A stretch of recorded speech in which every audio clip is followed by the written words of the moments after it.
Donc, nous continuons sur le chapitre 4 avec les techniques de test. Et nous allons voir dans cette partie les techniques de test boîte blanche. Donc, les objectifs pédagogiques pour vous seraient de pouvoir expliquer ce qu'on appelle la couverture des instructions, expliquer la couverture des décisions et d'expliquer l'intérêt de la couverture des instructions et des décisions. Ben, on avait dit qu'il y a trois catégories de techniques de conception de test. On a déjà parlé des techniques boîte noire.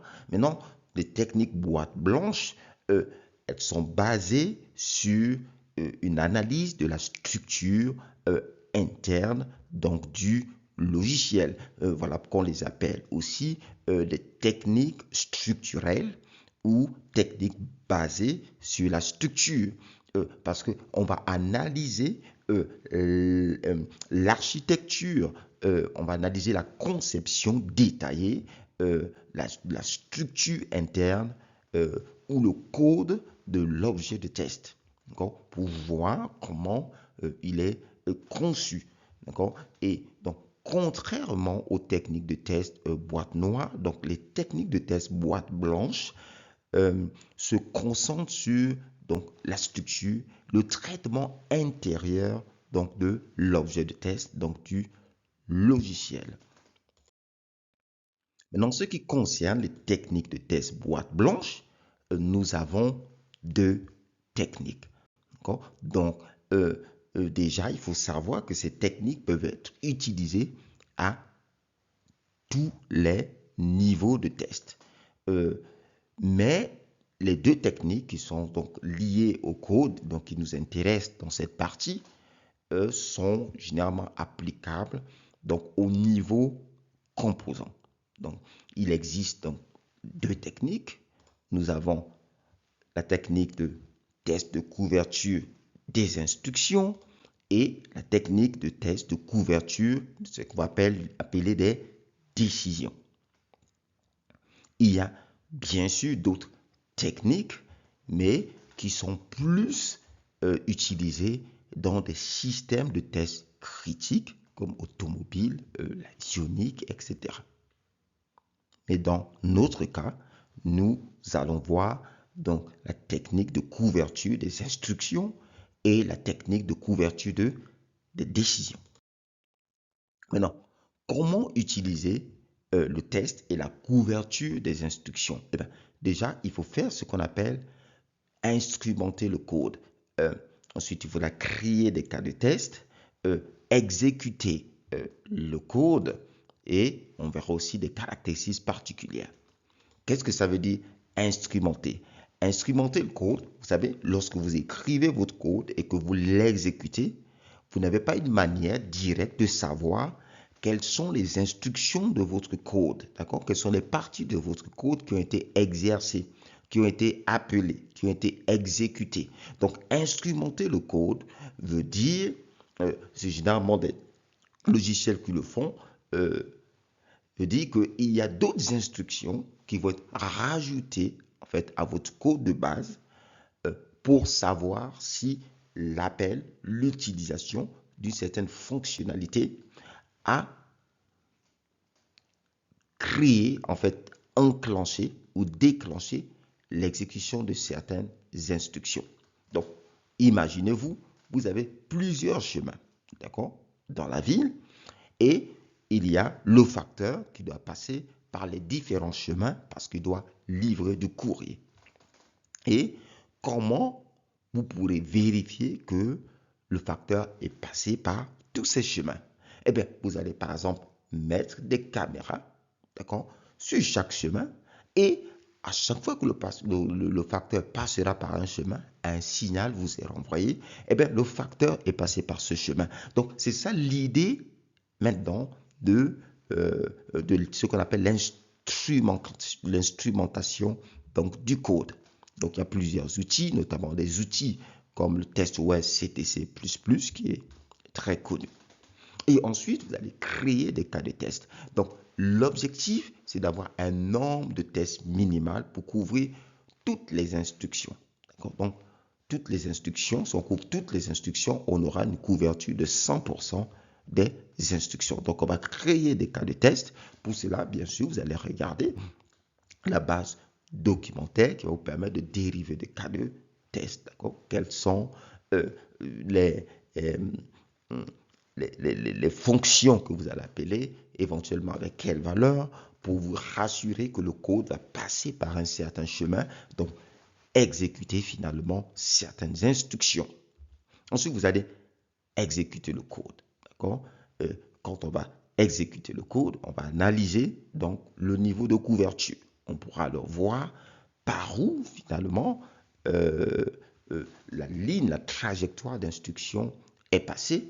Et si on se rend compte qu'il y a des parties du code qu'on voulait exercer ou bien qui n'ont pas été exercées, on peut rajouter en fait des cas de test en conséquence pour pouvoir augmenter ce qu'on va appeler le niveau de couverture. Et vous voyez que des outils pour cela sont bien sûr la bienvenue parce que vous pouvez avoir un rapport finalement visuel, un rapport détaillé sur les parties du code qui ont été exercées et c'est plus facile pour vous de l'écrire. Vous pouvez même avoir des outils qui proposent finalement, pourquoi pas, des cas de test pour les parties non exercées.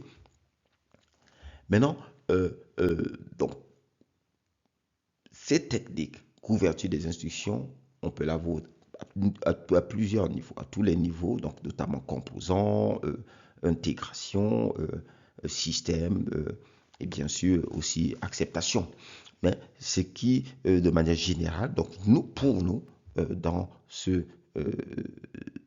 cette partie de l'SQB, c'est plus applicable au niveau composant. Donc, si on vous pose la question à l'examen, bien sûr, vous direz que c'est applicable à tous les niveaux. Maintenant, on va ensuite calculer. On peut avoir donc finalement identifier des bugs. D'accord? Les bugs qu'on peut identifier, c'est du code mort. C'est quoi le code mort? C'est un code, en fait, peu importe l'utilisation de l'outil, la trajectoire d'exécution ne pourra jamais passer par là. Il n'y aura jamais des conditions qui permettraient de passer par cette partie de code. Donc, on appelle ça des codes morts. Donc, on peut aussi avoir des erreurs de logique, par exemple. Si on met donne des valeurs à certaines variables, on s'attend par exemple que le code, la trajectoire d'exécution du code passe par certaines fonctions et après on se rend compte que non, ces fonctions sont quand même pas exercées. Eh bien, on peut identifier donc finalement aussi des erreurs de logique.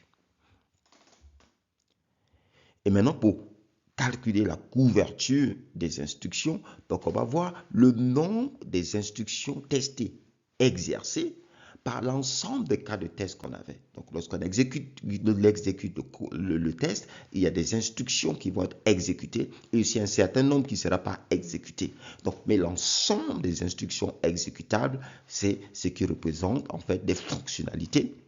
D'accord? L'ensemble du code qui peut être exercé par votre logiciel. Donc, pour tous les cas de test que vous exécutez, vous allez voir le nombre d'instructions qui a été exercées, le nombre d'instructions qui a été testées, divisé par le nombre d'instructions totales, d'accord? Et le tout multiplié par 100. Voyons un cas concret. Nous avons ici, par exemple, une application. On nous dit que cette application, c'est un système qui accepte des tranches d'âge entre 18 et 65 ans. Et vous pouvez voir ici, donc, nous avons une variable ici, âge, qui aura une certaine valeur. Et ici, on a une instruction qui va, donc, de test ici, qui va vérifier est-ce que l'âge est compris en 18 et 65 ans. Donc, 18 et 65 inclus, avec le signe égal ici. Si c'est le cas, eh bien, il y aura accès accordé. Donc, cette instruction, cette fonction sera exécutée. Dans le cas contraire, else, sinon, voilà, l'accès ne sera pas accordé. Donc, cette instruction sera exécutée. Par exemple. Donc, ici, si nous voulons exercer, donc, on doit rentrer une valeur à âge qui est comprise en 18 et 65 et on s'est dit que cette instruction sera exercée. Okay. Maintenant, ici, c'est quoi une instruction? Une instruction, vous voyez cette ligne âge, valeur, accès accordé, accès non accordé. Voilà, donc ici, dans ce bout de représentation, de code ici, nous avons 3 instructions qui peuvent être exercées. Maintenant, si nous regardons ici la représentation, d'accord, ici sous forme d'arbre, nous avons ici lié la valeur, défini la valeur, donc qui représente ça. Donc, ce losange ici représente l'instruction if, donc le test si, ici. Et si la valeur est vraie, voilà, la trajectoire du code ira à accès accordé. Si cette condition n'est pas remplie, eh bien, ça ira ici, accès non accordé, et puis on ira à la fin du code. Bien, maintenant, nous avons ce schéma. Qu'est-ce qu'on peut faire? Nous allons décider des valeurs, donc un cas de test, que nous allons assigner. Si nous prenons par exemple la valeur 20, ici, si on a 20, est-ce que 20 comprend 18 ou 65? Oui, c'est vrai. Donc ici, on aura accès accordé qui sera exécuté. Ensuite, on sort du code. Okay? Donc, ça veut dire dans ce cas, lire sera exécuté, accès accordé sera exécuté. Et donc, on aura 2 sur 3, qui fois 100, qui correspond à 66%. Maintenant, c'est une couverture partielle parce que accès non accordé n'a pas été exécuté. Qu'est-ce qu'on peut faire? Eh bien, comme on a dit, on peut rajouter maintenant un autre cas de test, donc qui a une valeur soit inférieure à 18, soit supérieure à 65. Donc, si nous prenons la valeur 16, par exemple, on rajoute un autre cas de test. Est-ce que 16 est compris en 18 ou 65? Non. Et alors, la trajectoire du code passera par ici. Donc, finalement, ces deux cas de test sont suffisants ici pour avoir une couverture donc, de ce code de 100%. Donc, voilà. Et c'est ce qu'on a fait ici. Donc, voilà en ce qui concerne, en fait, la couverture d'instruction. Voilà, pour tous vos besoins en formation, formateur ou en matériel de formation dans le domaine du test logiciel de la programmation, n'hésitez pas à contacter Epignosis Center. Ce sera un plaisir pour nous de collaborer avec vous. On se voit dans la prochaine partie avec la couverture de décision.